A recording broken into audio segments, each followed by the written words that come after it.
नमस्ते, मेरा नाम डॉक्टर निधि शर्मा है। मैं रामा आईवीएफ सेंटर में एक आईवीएफ कंसल्टेंट के तौर पे काम करती हूँ।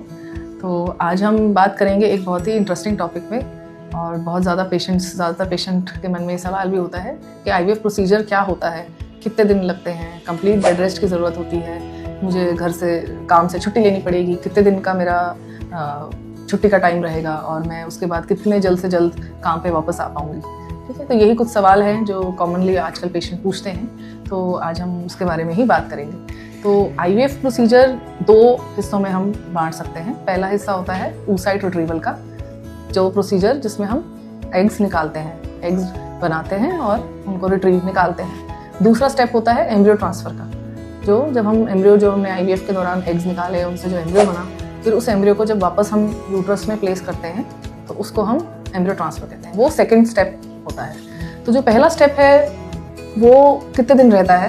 पहला स्टेप यूजुअली जब पीरियड आते हैं उसके दूसरे या तीसरे दिन से हम इंजेक्शंस देते हैं और जो आपके फॉलिकल्स हैं उनको ग्रो करते हैं। दूसरे दिन आप क्लिनिक पे आते हैं और हम टीवीएस करके पहले दोनों ओवरीज, यूट्रस, पूरा एक बेसलाइन इवैल्यूएशन करके अगर सब ठीक रहता है, दोनों ओवरीज हमारी ठीक हैं, सेट फॉर द स्टिमुलेशन, तो हम उस दिन से इंजेक्शंस शुरू करते हैं। 3 से 4 दिन के इंजेक्शंस देने के बाद 5वें दिन हम दोबारा से अल्ट्रासाउंड करते हैं। उस दिन आपको आना होता है क्लिनिक में और हम देखते हैं कि रिस्पांस कैसा आ रहा है टू इंजेक्शंस।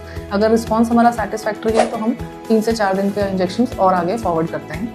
ठीक है, और फिर 8वें या 9वें दिन दोबारा से अल्ट्रासाउंड करके हम फाइनल हमारा जो रिस्पांस आया है, फाइनल जो हमारे एक्सपेक्टेड है नंबर ऑफ फॉलिकल्स, जितने हमें एग्स मिलने की उम्मीद है, वो हम एनालाइज करते हैं और हम कुछ ब्लड टेस्ट भी कराते हैं। ठीक है, और फाइनल फिर एक हम लास्ट इंजेक्शन देते हैं जिसको हम ट्रिगर कहते हैं। ट्रिगर देने के 36 घंटे बाद हम oocyte रिट्रीवल करते हैं। oocyte रिट्रीवल कोई बहुत बड़ा ऑपरेशन नहीं होता है। उस दिन आप सुबह खाली पेट हॉस्पिटल आते हैं, एनेस्थीसिया आपको जनरल एनेस्थीसिया देते हैं और आधे घंटे का ही काम होता है। अल्ट्रासाउंड मशीन के द्वारा एक बहुत ही फाइन नीडल के जरिए हम वो अंडे जो हमने अल्ट्रासाउंड और इंजेक्शंस अल्ट्रासाउंड में दिखते हैं, इंजेक्शन से हमने बनाए होते हैं, वो एग्स हम बॉडी से एस्पिरेट कर लेते हैं। ठीक है, ये प्रोसीजर बिल्कुल भी पेनफुल नहीं होता है, पेशेंट एनेस्थीसिया के अंडर रिलैक्स्ड होता है एंड 30 से 40 मिनट्स में वो हमारा प्रोसीजर ख़त्म हो जाता है और फाइनली एग्स हम जो निकालते हैं हम आईवीएफ लैब में भेज देते हैं। ठीक है, वहाँ तक पेशेंट का जो रोल होता है, पेशेंट और जो क्लिनिशियन का रोल होता है। उसके बाद जब एग्स एक बार हम रिट्रीव कर लेते हैं और लैब में चले जाते हैं, आगे का काम हमारे जो एम्ब्रोलॉजिस्ट हैं, एम्ब्रोलॉजी टीम है, वो देखते हैं।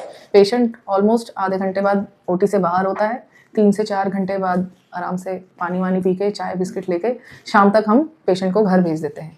तो इसका मतलब ये हुआ कि हमारे को 10 से 12 दिन के इंजेक्शंस लगते हैं। एक बार आपको एडमिट होना होता है सुबह से लेकर शाम तक। बाकी सारा प्रोसीजर, सारा फॉलोअप, अल्ट्रासाउंड्स, इंजेक्शन सब ओपीडी बेसिस पे होते हैं। तो इसका मतलब आपको काम से भी छुट्टी लेने की ज़रूरत नहीं होती है। आप सुबह आके इंजेक्शंस लगा के अपना जॉब पे जा सकते हैं। ठीक है, और हस्बैंड का जहाँ तक रोल होता है, हस्बैंड को एक तो बेसलाइन इन्वेस्टिगेशन जब हमने करी होती है, उसके अलावा हस्बैंड का बीच में हम एक बार सीमेन सैंपल लेते हैं और उसको फ्रीज करके रखते हैं जस्ट फॉर इमरजेंसी पर्पसेस। उस दिन एक बार आना होता है और जिस दिन पिकअप होता है उस दिन, क्योंकि हमने एक बार जब एग निकाल लिए हैं तो हमें लैब में अब उनको फर्टिलाइज करना होता है, तो उस दिन हस्बैंड का हमें ज़रूरत होती है। उस दिन हस्बैंड को आना होता है और फ्रेश सैंपल, हम सीमन सैंपल यूज़ करते हैं, उसी की प्रेफरेंस रहती है। किसी कारणवश अगर हस्बैंड नहीं आ पाते हैं तो फिर उनकी प्रॉपर कंसेंट लेने के बाद ही हम जो फ्रोज़न सैंपल होता है वो यूज़ करते हैं। तो ये हमारा रिट्रीवल का प्रोसीजर है। वंस एक बार एग जब हम लैब में चले गए हैं तो एग्स और एम्ब्रियोज, एग और स्पर्म को मिला के हम एम्ब्रियो बनाते हैं और उस दिन से लेकर 5वें दिन तक हमें अल्टीमेटली पता चलता है कि हमारे कितने एम्ब्रियोज बने हैं। और जितने भी एम्ब्रियोज बनते हैं उनकी हम ग्रेडिंग करके उनको फ्रीज करके रख देते हैं। इस बीच पेशेंट घर चला जाता है, हफ्ते बाद तक उसको पीरियड्स आ जाते हैं और जब पीरियड्स आते हैं तो हम पेशेंट को एक बार फॉलोअप पे बुलाते हैं। तो हमारा जो first part of the IVF cycle है वो यहाँ पे ख़त्म हो जाता है। नमस्ते, थैंक यू।